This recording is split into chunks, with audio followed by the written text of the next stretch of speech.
Hello, everybody, and welcome to the Bluffton Pirates Coaches Show live here on Facebook, YouTube, and X. I am your host, Sam Springer. I apologize for my voice. It's progressively gotten worse over the last week, but I'm joined by JW Shannon. JW, do I sound like Yeah, you don't I sound feel better? you don't sound too good at all. You Excuse should me. you So should you should probably drink some warm cocoa and go to bed immediately after this. I think I need to. I think so. Anyways, I yeah, it's stuck around. It's been around all week. I had it a little bit last week. I even mentioned it when we were on the air. I Right. wasn't feeling that great, and our newest spotter Q Nelson saw me at the college game at the university on Saturday, and he says, "Well, you look a lot better than you did yesterday." Oh wow. so Yeah, yeah. so I feel okay. I just don't feel great, and I certainly Right. don't sound great, but that doesn't keep the fact that Wednesday's rolled around and it's time to talk about some Bluffton Pirate football there, JW. Absolutely. Yeah, absolutely. We're ready. So we let's talk about last week. The Pirates improved to 4-0 as they I'm going to say this in the nicest way possible. They dismantled Delphos-Jefferson, the Wildcats, uh, 49-6. JW, what was Yeah, your that overall was impression of this game? um I mean we were both shocked, I think, when they scored the first touchdown pretty quickly, and then we go on to score 49 in a row after that unanswered. Um I thought it possibly could have went that way. I just wasn't sure, just what we were dealing with Delphos or Jefferson this year. Well, yeah, and the way I looked at it is how do we respond from that initial? You talked about Right. they struck early, and it was less than a minute into the Yeah. game. They hit on a 60-yard touchdown pass and missed the extra point, but they were up just like that, Right. 6 Yeah. nothing, Yeah. and it was one of those that we could have easily responded with well shucks, and that's it. And Right. Yeah. we end up being, we kind of go into a hole, but we didn't. We absolutely didn't. We then turned around and a 33-yard pass from Tate Gieske to Leighton Miller, Right. less than a minute later, and we end up taking the lead for good, less than 2 minutes into Yeah. the I game. don't So even think we blinked when they scored hardly, and yeah. and it was just like, okay, now we got to get serious early. Well, and I guess that was my biggest concern, and I didn't make mention of it. I don't think is how are we going to respond to this? Yes, Right. our offense it can hit at any time. It Oh, definitely can. absolutely. Yeah. But at the same time, to not have that expectation. Okay, yeah, maybe we go down and score. What keeps us from our defense from letting it happen again? And I tell you Yeah. what, they Yeah. they tightened that ship up right away. Oh, yeah, no doubt about that. I mean, yeah, they basically had no offense for the night. I mean, if you look at it, there was a couple plays where we were a little upset that we gave up that much, but for the most part, our defense shut them down. Well, we just talked about the 60-yard touchdown pass right at the beginning. There is Yeah, when Jefferson took the lead. 60 yards, yeah, JW. yeah, 60 yards. yeah, Their total offense for the whole entire game was 122 yards. right. So they got Almost half. half Yeah, they almost got half their half of yardage. their total offensive yards were on that one Yeah, play yeah, less yeah. than a Like I said, minute into the game. yeah. So, like I said, basically, other than that, they had zero offense. But So let me ask you this then. With that being said, was this our most dominant game of the season, start to finish, from every aspect of the game? yeah, I guess. I mean, last week was pretty outstanding too. I mean, but yeah, I think there was never a doubt in our mind what how this was going to end, and so yeah, I guess yeah, it probably is the most dominating of the year so far. I guess. How about the most complete game? Yeah, I would say that maybe because all the sections of the game were pretty okay. Hmm. we didn't have any like blatant weak spots this week. So every week, they work on some more, and every week I'm impressed. They just keep getting better and better. Yeah, this was and you know what, we talked about it on the air as well. It's always nice to beat Delphos-Jefferson Oh yeah, in a game too. that's a Correct. big rivalry. It really is. Well, we have. I mean, I was looking at the scores around the NWC since we kicked off the NWC portion of our schedule this season. Right. Excuse me. Pardon me. Goodness gracious.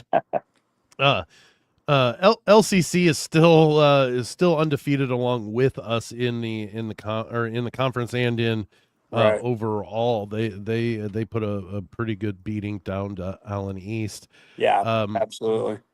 our opponent for this week, Spencerville, the Bearcats, hosted Columbus Grove. I think. Oh no, they played Columbus Grove. I don't know if they hosted them. And the Bulldogs beat the Bearcats 48-0. And then Crestview beat Fort Loramie 55-38. And so right now that makes the overall conference standings, including our game, our win over Delphos-Jefferson. Us, LCC, Crestview, and Columbus Grove all 1-0. Right. Us and LCC sit atop with the overall record of 4-0. Crestview's 3-1. They're not a bad ball club either. No, Crestview's always a good team. Yeah, and then you have Columbus Grove sitting there at 1-0 in the conference and 1-3 overall, but they do play one heck of a preseason or non-conference schedule as well. Yeah, we as we know from years past, you never count Grove out. Oh, for sure. I never. Don't think that I'm saying no, that. It's no. just. I don't know what Spencerville has really. I've not really seen that much information on them. Crestview, LCC, Grove. We've got some big games coming up, and Yeah. that's where we're going to have to prove our defense really, because I think our offense is as good as anybody. But these teams are all capable of scoring high numbers. Yeah. Oh, yeah. I mean, we were. Excuse me. That's what I was kind of talking about with the scores. I mean, Fort Loramie lost and still put up 38 points against Crestview. Right. Yeah. So that means they are a very capable offense, at least. So I know that this isn't normally what we talk. There's a lot going on outside of just what we did last week that kind of sets the table for this coming week and then weeks going forward. And we're not looking ahead past this week, but we just got to kind of keep an eye on what's going on in the conference there, J-Dub. Absolutely, and it always gets a little more interesting the second half of the season. So yeah.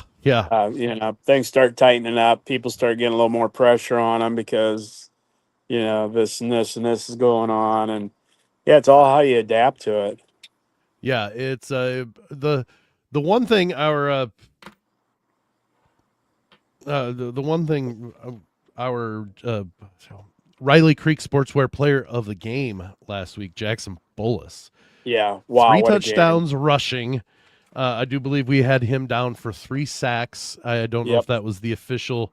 I didn't look at the stats here, my stat sheet, to see if that was the officill. Yeah, I'm kind of looking right now. Yes, he did have 3 sacks as well, according to the huddle stats as well. Well deserved Riley Creek Sportswear Player of the Game, as he was doing it on both sides of the ball. Yeah, absolutely. I mean, he's had some big shoes to fill, and wow, you talk about Phil. He had an outstanding game last week, and you can just see his improvement each and every week. So, yeah, good for him.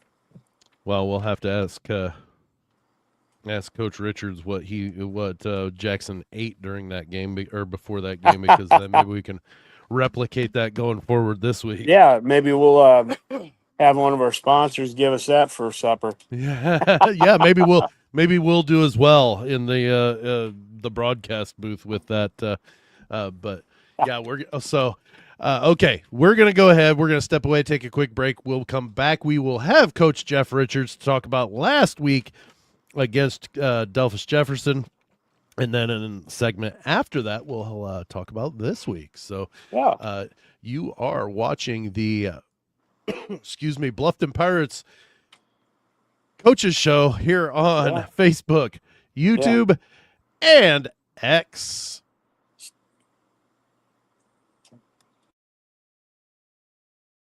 Forget about those boring workouts. Jazzercise Bluffton brings the fire, loud music, big moves, zero apologies. This is more than fitness. It's strength, mental and physical. We offer 10 classes a week, high energy, full power. Call 419-722-4427 for more information. Jazzercise Bluffton. Train strong, live stronger.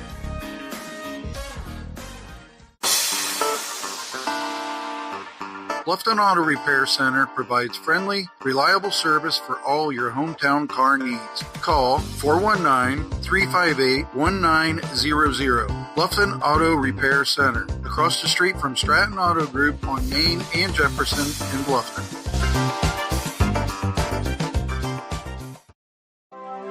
Blanchard Valley Health System isn't just a hospital.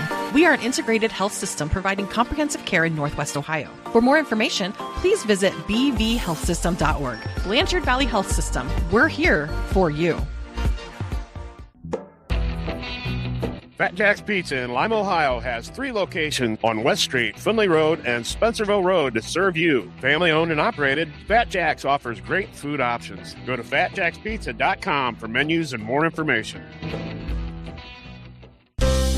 Kira's Flipside Grill on Main Street in Bluffton offers a made-in menu, live weekly music, craft beer and cocktails, plus kids' meals too. Kira's Flipside Grill. Exceptional food, hip atmosphere, unique dining experience. Get ready, Bluffton! The 52nd Annual Bluffton Craft Show is happening September 27th from 9 a.m. to 3 p.m. and admission is free. Come explore unique handmade items from local crafters and don't miss our special raffle baskets. Thanks to our talented crafters, we have over 20 baskets to raffle, and all proceeds go to the Lions Club to support the new All Ability Playground at the Bluffton Athletic Fields. Come out, shop local, support the community, and grab your chance to win. The Bluffton Craft Show. See you there! Hey neighbor, you're listening to Bluffton Pirates football on the Lounge Sports Network. Later, Gator. See you at church. All right, we are back here to the Bluffton Pirates Coaches Show here on Facebook, YouTube, and X. I am Sam Springer, joined by J.W. Shannon, and we also welcome in head coach Jeff Richards. Coach, thanks so much for coming in. Hey, thanks for having me. Has the now you can hear my lovely voice. Has it hit the team yet? There's always something going through here or there. I mean, from day one, you got a bunch of teenagers who, don't wash their hands. Like to encourage hygiene as best as we can, but it's a battle. Well, it's stuck around, and luckily Ethan hasn't gotten it that I know of anyways. So I try to stay to my office and kind of away from the kids. That way it doesn't, I guess we've got a thing to where my wife just says, you're sick, go to the office. But let's talk about last week, a pretty dominating game. JW and I were contemplating and kind of talking about it. Was this the most overall complete game that we'd seen from your guys this year? It's hard to say. Even with a win where it's pretty much in control after about 5 minutes, there was a lot that we weren't pleased with. We thought we could do a lot better with. We felt we played a little sloppy with some stuff. Defensively, you look and you're like, well, we held them to 122 yards of total offense. Well, 60 of that 122 came in the first drive. Yeah, right. And that was something, we make a big deal about little things so that those little things don't cause problems later down the road. And something we was a learning opportunity with it. But, offensively, we were happy to get the run game going. We kind of set out this last week, and we said, we want to establish the run against Delphos. We want to do some things that we hadn't really been pushed to do yet, just because we wanted to make sure we're shoring up things as the season goes on. And, Jackson stepped in and did well. I was pleased with some guys that kind of had to step up into some roles because we've been dealing with some, those injuries and things like that. But I wouldn't say it was our most complete game. I think it was definitely one that after that, 60-yard touchdown we gave up, we kind of kicked it into gear and took care of business. But also we saw a lot of things we still got to get better at. We weren't exactly thrilled with how we played. Did it take a coach getting on that defense, or did the defense kind of snap themselves into it? Because it easily could have been one of those that they got punched in the mouth right there at the beginning, and they didn't know might not know how to react to it. Did it take a coach or? Well, it was the maturity I loved with it was it was a blown play because it was 3rd and long. We had first 2 plays were dominant. And you give up a 3rd and long 60-yard touchdown, coming off the field, they knew what happened and they knew what it was. And the best part was we didn't have to address it too much other than saying a couple things, move on from there, talk to the offense, said, hey, it's time to respond. And they did what they did. So, it was – it was a letdown on a play, but that's kind of why the game is so exciting is you can do everything perfect 9 out of 10 times, but that one time you give up a big touchdown. So you can never really feel too comfortable. Right. I was going to say, JW and I talked and we're like, we're less than 2 minutes into the game and we both have scored already. But that shows that how quickly we as an offense can strike. Like you said, we can hit in a very small amount of time, and we certainly rebounded from that. Yeah. You talked about the rushing game. Now you wanted to get to establish it, and you guys absolutely did, but you had multiple people. Was that the plan, or was it kind of just whatever we decide when to run, who to run, that's who's going to get the opportunity? You didn't have anybody in specific. Yeah, we're trying to be kind of a take what the defense gives us team. We're not set that one person should get this many carries or this many touches. Really, it's whatever's there, that's what we're going to take. Even in receiving, you look at the numbers, we got 3 guys that have a lot of catches, but they're not overwhelming. They don't lead the conference in the number of receptions. Right. And then we've got a number of guys who are their catch numbers are climbing. So, a lot of what we want to be able to do is spread the ball around. So in case somebody's having an off night or, you have injuries or you have somebody who's, just not having a good matchup, you can put the ball somewhere else and be confident in what you're doing. So, we didn't try to spread it around. It was more of just that's what was given for us. And also just with the rotation and things, giving more people opportunities. Because we were in a good spot. It was nice to see. JW? No, I was just kind of looking through some of the receiving numbers. And I thought you were pouring through it to find that question. That's what I thought. Yeah. I'm pretty in depth. No, I was just going to comment on how well I thought some of the younger guys were stepping up too. And, like you got Ethan Sprungers, who's stepped in and done wonderfully. Jackson Bolus, he's a starter already, but he's not been the primary running back so far. And I think he's done fantastic. I think he's taken his job and doing what he needs to do to help the team. Yeah, absolutely. Jackson's one, he's been in that varsity mix for 4 years. I remember even as a freshman, he helped us on special teams. Defensively this year, we knew he was going to be one of those big veteran players. And offensively, we knew we were going to need him, especially at the running back position. With Parker being out last week, he knew he was getting the bulk of those carries and the bulk of those reps. And he did well. Early on, he kind of took a shot to the stomach and had to be out for a couple plays. I thought that's where you were going with the what he ate before the game. It ended up in the trash can there on the sidelines. Luckily, they had a can there. That's right. But Jackson did a great job. And I thought what I was most pleased about was his energy. Guys were getting excited for him. Yeah. He was starting to get bigger chunk runs, and guys were getting. The offensive line. A lot of times their day is pretty miserable at practice because they're getting yelled at constantly and every single play is a fight. But when the backs start chunking yards and they're getting rolling downfield, those guys start getting excited and start having some fun with Absolutely. it. So, I mean, that's where they deserve the credit when you start getting those big runs and stuff. And so they were pumped up for him. And then, Kaiser Young went in there and he had some really nice runs. So, there's some stuff there where we're starting to get more guys comfortable in the backfield, which is good. Yeah, I'm looking at Kaiser averaged 6 yards a carry, except for he did decide he was going to carry the football way out here and get it knocked. Or actually, no, I'm sorry. That was my youngest running the other day. No, he got the football right on the helmet, or the helmet right on the football and popped that bad boy right out. Yeah. That was the fumble that we didn't even though it was a fumble. As a coach, you can't get mad at that, right? Because that was a defensive spot. Oh, sure you can. You definitely. Well, you can. But you gotta give them we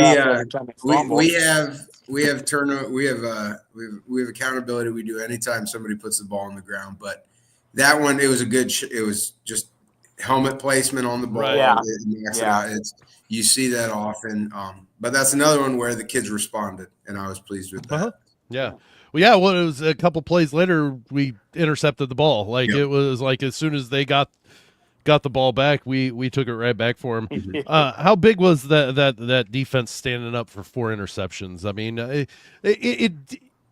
it was kind of a dominating defense over that offense anyways, but to take it away 4 times in the air. It was nice, especially, we're looking, Jacob Dawson, that first one where he had a big return. Oh, that was beautiful. What we were thrilled about is, one, Jacob works extremely hard, and he's one of our young guys that's getting, better every single week. And he's a real, the type of kid you love because all he wants to do is keep getting better. He's a real positive kid. But the part we loved was the communication that people didn't see, where his corner told him to widen out a little bit because this is what we saw in practice. This is what's coming. And he got to his drop, and it was everything we had practiced he did. And, it was fun because he may or may not have dropped some interceptions in practices with stuff. And that one he caught and he got going. So, that one was huge. The other guys, Robbie and Leighton with his couple, we got a lot of athletes back there. And if you put the ball up and it's a 50-50 ball, I like our guys' chances. Yeah, absolutely. And also, yeah. if you leave one high across the middle, I like our guys' chances. So it's never surprising if we're getting takeaways. I've been so blessed. Denny Phillips is our defensive backs coach. He's forgotten more football than most people will ever know, and just a great mind for the game. And then also, him and Jason Diller and Brian Lloyd, our defensive staff. There's so much knowledge there, and they work so well together that our guys every single year, they know what they need to do. They can communicate when something goes wrong, and they can make corrections. So if it's a physical limitation, that's one thing, but we like to limit the mental miscues. And, our guys are starting to really come together on that back end, which is nice to see. How fun is it to be able to watch your JV offense and defense go in there and get some? Not saying that, we've got such a big lead, but being able to get them in there and really having them kind of soak in what it is on a Friday night. I think it's big, and it's also it's a fine line of what you want to do because there's quarter limitations and stuff we have to fight with, so we can't really throw guys in whenever we want, and then also. Depending on the team you're playing, a safety is always a concern. We've had games where we've had a good lead and we're hesitant to put some of our young guys in because our opponent has all their starters still in. And if it's a physical game, if it's a game where we don't want to put somebody in a position to fail. So, we had guys getting out there and they were performing well. Our JV offense was driving the ball, as the game ended. And then, the next morning they pulled off a victory in the JV game. So it's nice to see them, one, getting experience on Friday nights with the crowd there under the lights, and two, their confidence just keeps growing.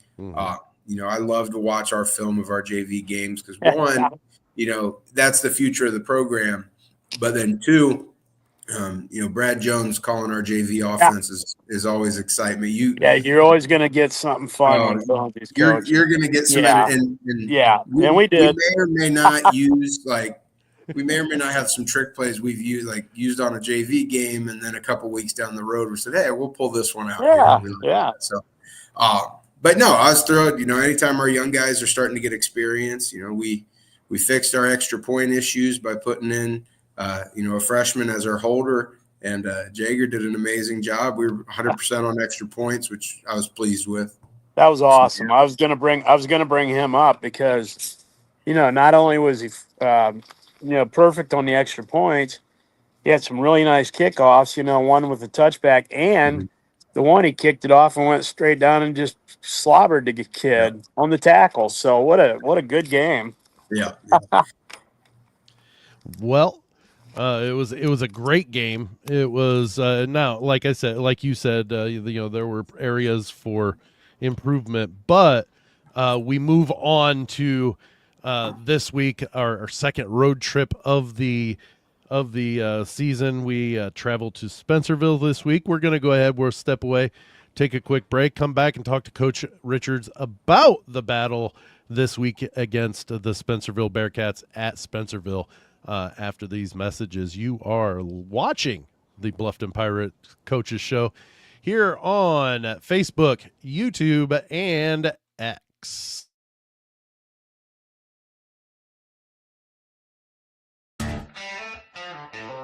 With 27 years of experience and attention to detail, Angels Flooring provides many flooring services. Call 419-302-7151 for more information. Angels Flooring, serving Bluffton and surrounding areas since 2009. Grove Systems in Bluffton is hiring for its 2026 apprenticeship class, where you attend Road States for 2 days and train at Grove for 3 days during the week. Program covers tuition and pays you for 40 hours. Go to joingrove.com/apprentice for more information.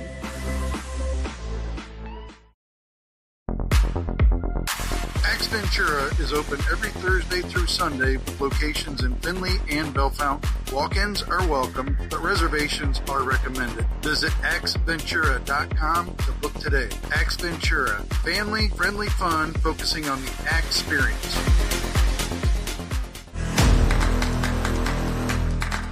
Lounge Media Group is a multimedia company that provides internet, radio broadcast, radio, and podcast services. Go to loungemediagroup.us for more information. Lounge Media Group, big city quality with a hometown price.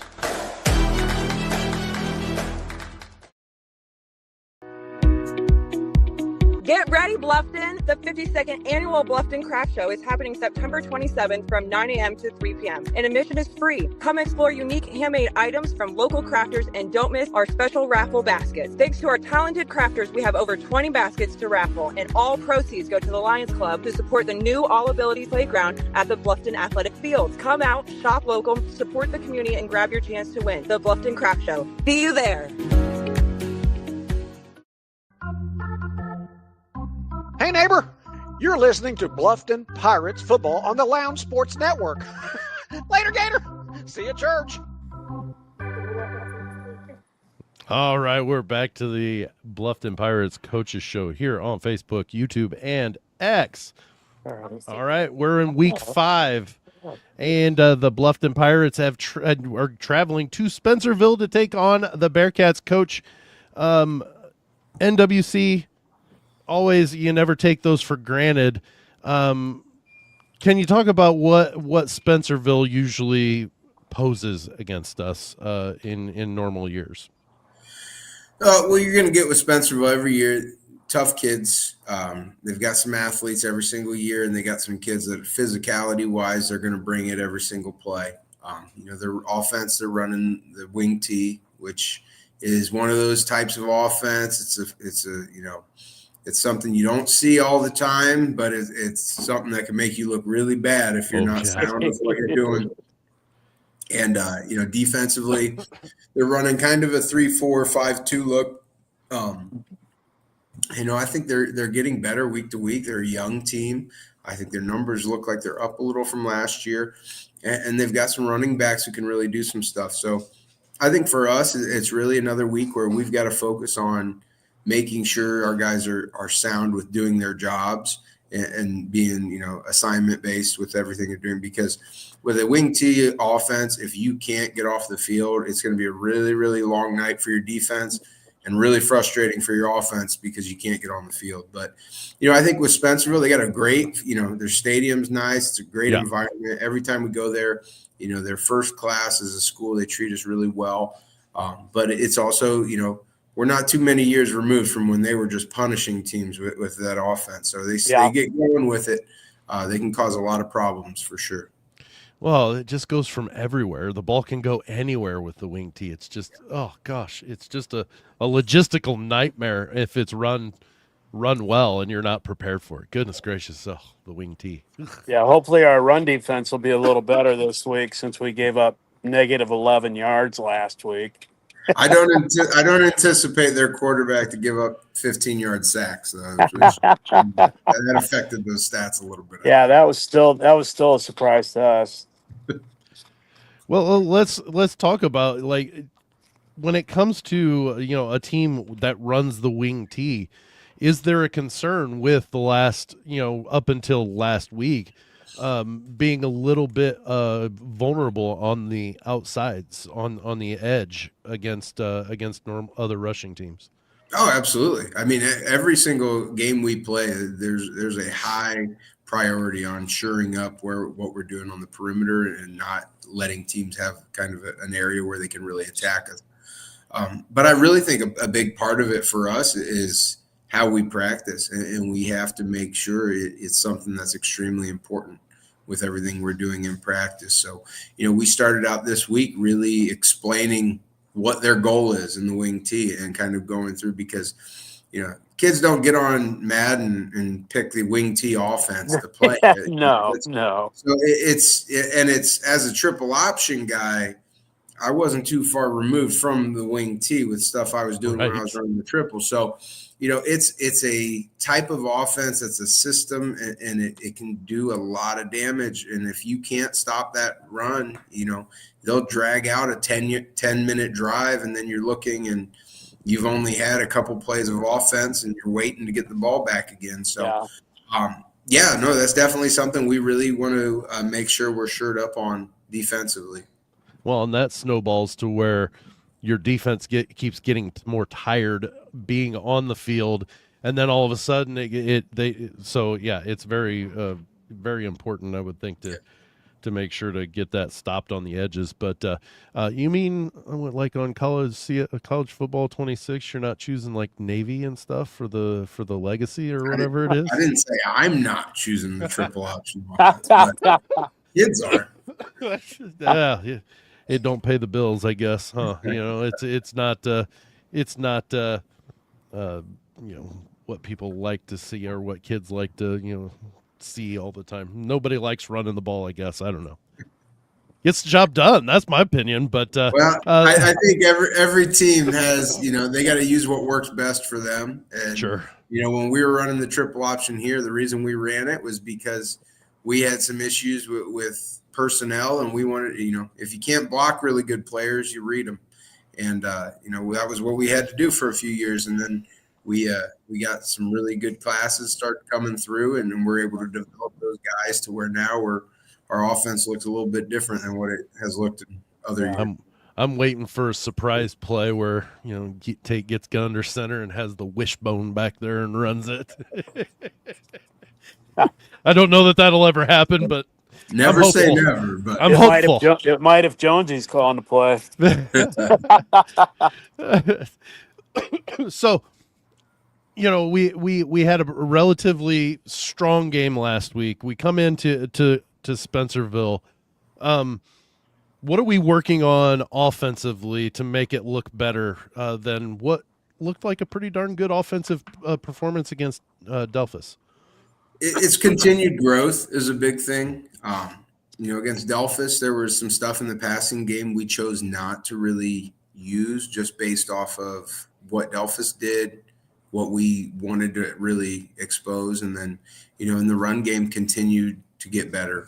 I think for our offensive line, they're really starting to come together with communication and execution. And then also just with, our guys on the perimeter, we've got a good rotation going, but we've got some other guys coming in and starting to get reps. So, I think a big part of the offense is people being comfortable working together.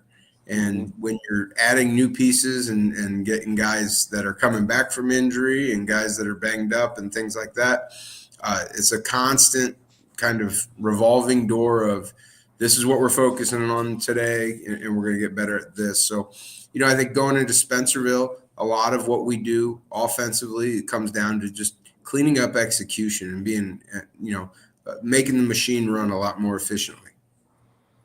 At the beginning of the season, did it, you had, what was it, 3 brand new linemen with one being moved to a different position. So essentially 4 new linemen in positions. Yeah. Were you confident that it was going to get to this point where you were going to see that growth and that gelling and that be able to work back and forth with one another and know what each does? Yeah, it's offensive line's kind of a battle, and we really right now we've got about a 6-man rotation with some things. We've got some guys doing some stuff, but we were confident in Mason and Braylon and Hunter coming back as those returning starters, and Braylon moving to center, he's done a great job. That's one position. It's different than the others because you're having to do a whole lot more that a lot of people don't notice. And then, Hunter and Mason on the edges there at the tackle positions, they're veterans. Mason has started, I think, I can't remember what it is now. He's only missed 1 game in 3 years. And right. of those 3 years, his freshman and sophomore years, that was 25 games. It was more than 29 games. Sorry. Yeah. With that, he's a veteran. He's not really a junior. Experience-wise, Right. Yeah. He's a senior. So we've got those guys that are really, they're helping out those younger guys. Sawyer, he started every snap so far this season at that other guard position. And we've got guys that, they continue to get better and they continue to push and practice, which is great. I love to see it if the offensive line is struggling because one of our scout defensive linemen is making them look bad. That means that there's a fight going on there for a position and guys are trying to earn a spot. So, I get excited about it. It may look different from the outside just because it's a very demanding position. They don't get a lot of glory. And, the biggest glory you get is the satisfaction of a job well done. And in a society like today, you don't always get guys that are right. You've got a good group up front there, and they continue getting better. And that's where your backs have to, after the game say, I can't do this without these guys. You got to feed them a bone once in a while. That's The right. big boys are hungry. They don't get Rolexes like the NFL linemen get. From their Rolloxes. We can There get you them go. Rolloxes. They're Yeah. a little cheap. They're a little cheaper. So, excuse. Sorry. Got himself choked up. I did. I got to laughing, and with the chest inclusion, you get some coughing. But all right, we're at that point. I did want to say I was going to have your mom come on and give the 3 top. We talked to her. The 3 keys to victory this week, but I thought, you know what? I'll give you 1 more week. Now, what of the 3 that you always give us? Is it different this week as the key, the one that's more key than the other 2? Oh, I mean, it's hard to say. I mean, those 3, they're just so they are they're intertwined there. I'd say definitely, I'd say line play is going to be big. I'd say up front, offensive and defensive line wise. The time possession with them on offense and us on defense is huge. Just we got to get off the field. But I think up front, if we can impose our will offensively and then defensive line-wise be able to kind of make life easier for the linebackers. And as D linemen, sometimes you're protecting the linebackers from getting free releasing offensive linemen to them. Right. So, a big part of that is playing sound and job responsibility. So those two definitely. Last week, turnovers with our 4 interceptions was big, but it really came down to last week was the time of possession, getting the defense off the field was the big part. Well, and I love that this year the time of possession isn't necessarily how long we keep the ball; it's how long we keep how quickly we can get their offense off the field. This year, because like you said multiple times, we can score like that if we need to. It's not a guarantee, but we haven't had that many long sustained drives this year because we have so much of quick hitters. Yeah. All right. And we've averaged, I think last week they ran 20 more plays than we did of offense. So that definitely adds up for sure. Oh, absolutely. Yeah. Well, Coach Jeff Richards, thanks so much yet again, being so gracious with your time on a Wednesday and letting us basically just keep running through the same questions sometimes. Well, at least for the ending, at least. But thanks so much, and let's get to 5-0. Sounds good. All right, we're gonna step away and take a quick break, and JW and I will wrap up things here at the Bluffton Pirates Coaches Show. You're listening on Facebook, X, and YouTube.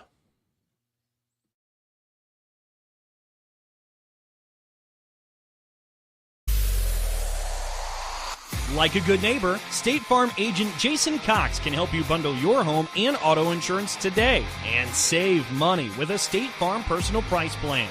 Jason Cox State Farm. Go to jasonismyguy.com for more information. Pirates look good on the gridiron, and Eikenberry Landscape keeps Bluffton looking good off the field. Design, install, maintain. With a great team and great clients, we get the job done. Call 419-205-0759 for more information or a quote. Eikenberry Landscape Company, proudly serving Pirate Country for all your landscaping needs. This time out is sponsored by Sumi Rico, Ohio. At SRK, we believe in teamwork, growth, and community pride. We're hiring for multiple positions, and now's your chance to be a part of a winning team. We're proud to call Bluffton home and honored to create opportunities for the people who make this community strong. Go Pirates! Kira's Flipside Grill on Main Street in Bluffton offers a made-in menu, live weekly music, craft beer and cocktails, plus kids' meals too. Kira's Flipside Grill. Exceptional food, hip atmosphere, unique dining experience. Blanchard Valley Health System isn't just a hospital. We are an integrated health system providing comprehensive care in Northwest Ohio. For more information, please visit bvhealthsystem.org. Blanchard Valley Health System. We're here for you. Hey neighbor, how are you? I wanted to tell you about a place where the wifers and I love to go. Hothead Burritos in Wapakoneta, and now Lima brings you amazing food and fast. You can try any of their sauces on a burrito or a bowl. So grab some Hothead Burritos and enjoy the game. Later, Gator. I'll see you in church. Go Pirates! All right, we are back here at the Bluffton Pirates Coaches Show. Final segment for this evening, JW, Coach Richards, talking about the time of possession this week as probably one that isn't necessarily the most important, but it's different than what the time of possession had always meant going or from the past. Yeah. You always want to be in control of the game. So if you can run, if you're running a steady plays that are getting your first downs, you can make long drives and stuff. That's fantastic. That's the ideal. But when you have a team that's loaded like Bluffton with so many weapons, you can't slow the game down sometimes. I mean, it's just things are just going to happen because you have so many skilled guys. But I think I tend to agree on the three that he always gives us, that line of scrimmage is the most important Oh, absolutely. this week, Always. because Yeah. it opens up more potential playmaking from your guys in the defensive backfield. Yeah, absolutely. If your offensive line is controlling the line of scrimmage, then that means you're probably able to run the ball pretty well, and that's always what Bluffton's first and foremost love is let's run the ball, let's grind it out. Right. Yeah. And they usually set a running game pretty decent, but there again though, if that doesn't work out right away, well, you put a couple quick scores on the board and then go back to it again and try to establish that control. I think it's a big thing. I'm gonna just jump right straight into what my key is, other than the keys that Coach Richards talked about. I really do think if we can control the outside perimeter on defense, if we're able to do that, I think the rest of our defense takes care of things. If they play the game that they have been pretty much for the most part of the season, if our defense, our ends can contain and just keep Spencerville from being able to be extremely successful on that outside fringe of the line, I don't think there's much trouble this week. No, and honestly, that's the only weak spot we've seen this year so far. On a regularity, at least. Yeah, is some of the outside plays that we're not keeping our ground. We're not turning everything back to the middle, and stretching it out. But there's been huge improvements in that, too, in the last 2 weeks. So I just think these guys are going to get better and better as they gel together. And then when you get a couple starters back in the mix as well, that's just better for everybody. I mean, absolutely. You're getting very good without these guys, and then when you add them into the mix later on, we should be pretty golden there. I agree that the best way we can be ready for what's coming up down the road is to whoever's the next man up is getting his work in, doing his job, doing what he needs to do. Then when those guys come back, we've got a backup that's just as equipped and just as ready. Yeah. Or if not a backup, you've got two equal guys there that you can use either one of them regardless. So absolutely. So I guess I would ask you is what is your key, other than what Coach gave us? What's your key, or one thing that you think, okay, we take care of that, we take care of business on Friday? I don't think there's any one thing for me. In my mind, you just keep being you, keep playing like Bluffton football, keep getting better each week. Control every aspect of the game that you can, and the game's going to come to you. I don't know that I'm so worried about any certain part of the game this time. I didn't say you're worried. Oh, I know, but so you didn't answer my question. Okay, thanks. What'd you want? One thing that you think would be that I get. Okay. Giving you a hard time, dude. Our kickoff coverage. How's that? Yeah, that's a good one. That honestly. has been a little iffy the last couple of weeks. That has been, and I would say that's a really good one. Other than maybe the fringe, I would say that's number 2 on my list. Right? Because, let's call it what it is. When we get to games that that get to be more important, I'm not saying that this game Friday is not important. Right. But you move on. They're all important, yes, but I'm talking about like we get to a game next week against LCC. We get to a game down the road against Crestview. Yeah. We get to a game down the road against Columbus Grove, and we get to the point where, we're still struggling at that kickoff coverage. We put those teams in positive territory. Right. That makes it a lot harder for us when we come onto the defensive side. Yeah, and the deeper in the season you get, the more important that is. So I'm sure we're working on that. Oh, absolutely. I don't doubt that we aren't. I'm sure that we are. But it's just it is a concern. not a concern, but something that definitely needs to be worked on. Yeah, and sure. And shored up as we get going further into the season. Yeah.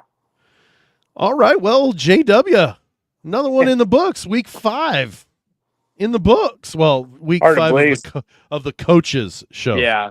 In the Hard to books. believe. It's hard to believe how fast the season's going. Isn't it? Goodness gracious. Yeah. It's definitely a definitely once it gets going, it goes quick. And it's a fun ride. It's such a fun ride. I was going to the store today and walked in and somebody said, "Hey, how's it going?" I said, "I'm always looking forward to Friday during this time." Yeah. And they just laughed and said, "Me too." And we kept on going. So it's definitely we're always working for those that Lover Boys song "Working for the Weekend." Yeah. Yeah. Mm-hmm. Yep. That's what we're working for Friday is what we're doing to get there. But all right, that brings us to the end of the Bluffton Pirates Coaches Show here on Facebook, YouTube, and X. Friday, we will have all of the broadcasts. We're going to simulcast it on Facebook as well, just because we've been having a little bit of issues with the radio broadcast. We're efforting on the backside of that, or behind the scenes on that, to try to figure out what it is that we can do to make sure that we don't have those issues of cutting out in the middle of the broadcast still. So we're but until we get those worked out, and that may be a change, not on your end, on our end, a change on a carrier and software, but that will, again, like I said, will not change how you access it at lmgradio.us. So pregame, or the kickoff show, the Grobe Systems kickoff show starts at 6:05 live from Spencerville High School. JW and myself will be there to chat about all things from last week and maybe get you a play of the game. Mm-hmm. Yeah, maybe so. No, we will. We will also have Senior Spotlight, the Fat Jack's Pizza Senior Spotlight. It will be there. I promise that one. But then after that, we'll have X's and O's with Coach Richards, brought to you by Jason Cox State Farm Insurance, and then the Kira's Flipside Grill pregame show that will lead us right into play-by-play of the Pirates and Bearcats live from Spencerville High School. So thanks again so much for joining us tonight. We appreciate you all, and we will see you on Friday. Night all.